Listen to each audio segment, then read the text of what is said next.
ProVision Mentorship is one of several strategic focuses of ProVision Solutions Inc. I'm Jim Ewing, and mentorship can make a difference.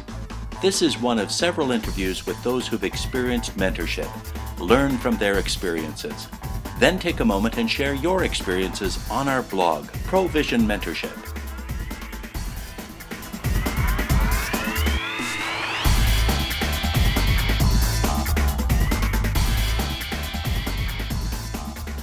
Well, I've experienced both sides. I've experienced being a mentor, and more recently in my career, where younger people have asked me questions or have asked me to sit down with them and give them some perspective around business.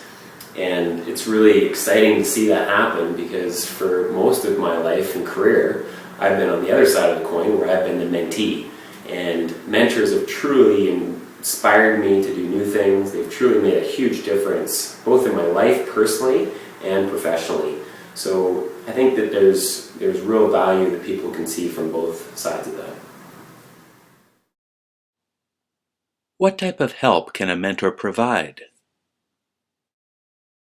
Well, one of the things that I believe is that mentor that word is a gift word. That you don't simply sit down with somebody in a first meeting and say, okay, I declare that I'm your mentor.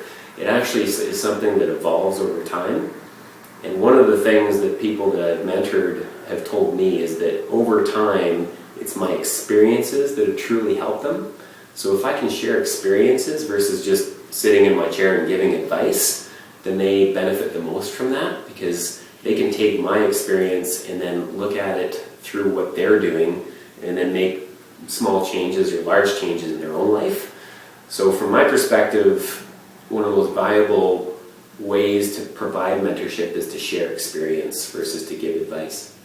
Well, mentors help in many different ways, but one of the things that I think is powerful about a good mentor is that they're not biased and they don't have a vested interest in the outcome.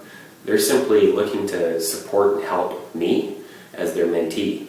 And so the mentors that I've been lucky enough to have truly given me advice and perspective and shared experience with me that isn't biased. It's simply coming from a good place of unconditional support, and that's powerful.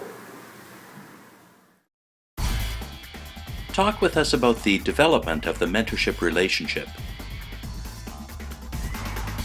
The beginning of a mentoring relationship is like any new relationship. It requires tremendous rapport and connection between two people. Just because I have a lot of advice to give and a lot of experience, and a young entrepreneur would like to learn from that advice, doesn't mean that we're going to connect as two people.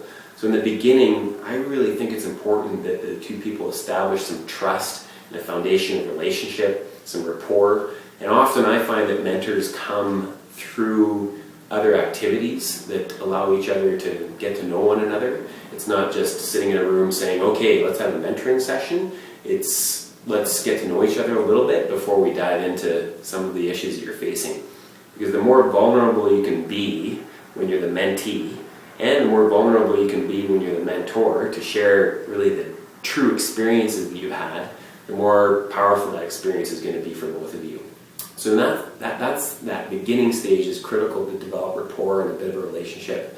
As it starts to strengthen, from my perspective, if that rapport is built and you're starting to share experiences with one another, it's important to make sure that you're well prepared in advance for sessions and you don't start to get laissez-faire with how you treat and honor each other's time. So as it's strengthening, I think it's important to say, let's really structure our time and provide some rigor around that time so that we maximize value in both directions.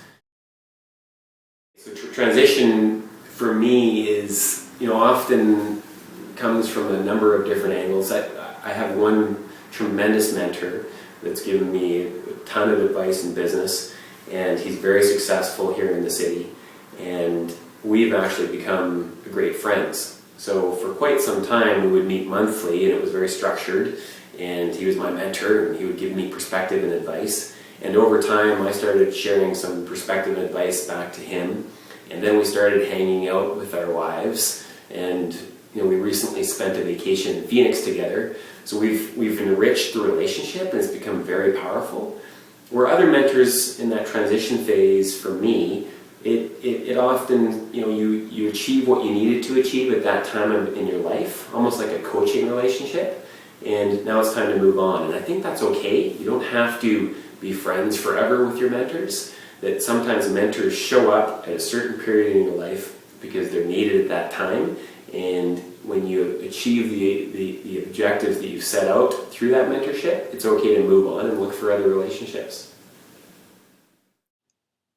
Is it possible for a mentorship relationship to be mutually beneficial? I've just recently had an experience where a young photographer asked me to mentor him, and I said, well, I'd be happy to share some experience, and why don't you come to my office and we'll have a discussion. So we sat down and he had a list of questions prepared.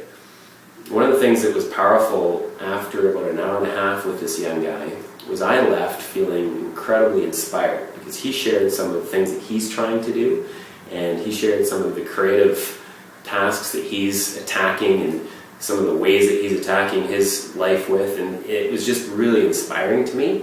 So from my perspective, I learned firsthand then that there's such an incredible value from the mentor's perspective. You get so much learning yourself being the mentor, and it really is a two-way street. Have you got some tips for both the protege and the mentor?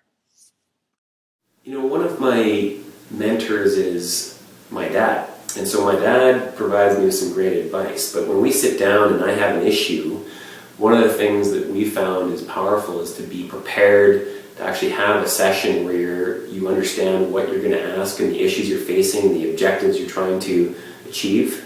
If it's just another discussion with my dad, then we turn that discussion into things that are related to family or the things that we're doing ourselves. But if we actually focus the time and prepare for that time, we can get a lot of value from it.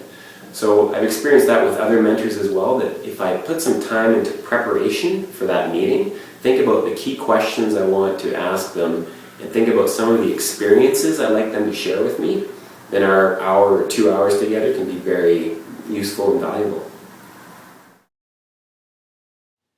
What final thoughts would you share with those considering entering into a mentorship relationship? For potential mentors, don't think that you don't have enough to share.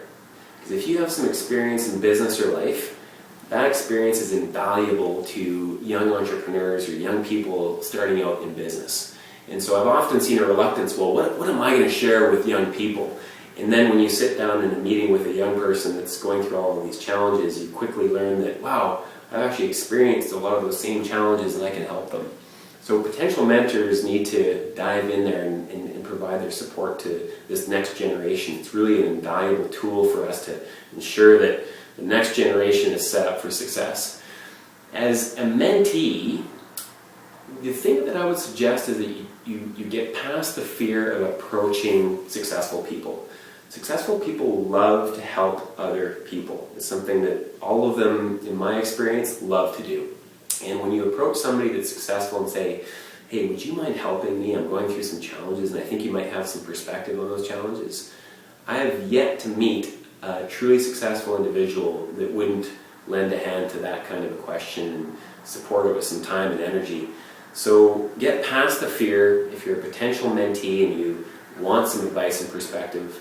And if you're a potential mentor, dive in and do it because you have got a lot of experience to share. The last thing I'd suggest is that on both sides of the coin, whether you're a mentee or a mentor, you're probably going to be both throughout the life cycle of your career.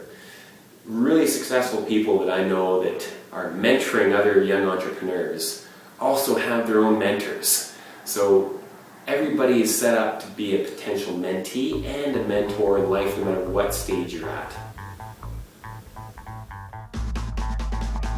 Now it's your turn to share your experience with mentorship. Visit our blog, ProVision Mentorship. Make the investment in mentorship today for your success tomorrow.